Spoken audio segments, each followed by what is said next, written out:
ভালোবাসতে হবে তোমাকে এক বুক সমুদ্র নিয়ে, তা না হলে সে প্রেমের কোনো অর্থ নেই।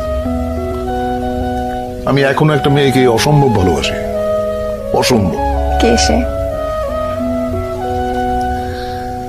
এটা বলা ঠিক হবে না, ওর ক্ষতি হবে। আমরা কি চিনি? চেনো হয়তো। আমাদের ইয়ারমেট একটা মেয়ে ছিল, ওর সঙ্গে বহু বছর পরে, প্রায় 20-21 বছর পরে দেখা হলো। ওর হাজবেন্ডের সঙ্গে পরিচয় করা দিল। উনি আমার সঙ্গে হ্যান্ডশেক করে বললেন, ও আপনি সেই, বুঝি না আপনি সেই মানে?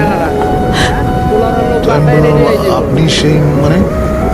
তখন মেয়েটা বললো, আমাদের ইয়ারমেট,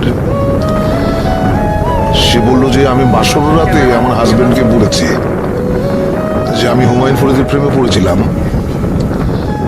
কিন্তু 4 বছর একসঙ্গে কাটিয়েছি আমরা, ওকে বলতে পারি নাই। I was so amused. সে বললে কি হয়তো আমি জানি না।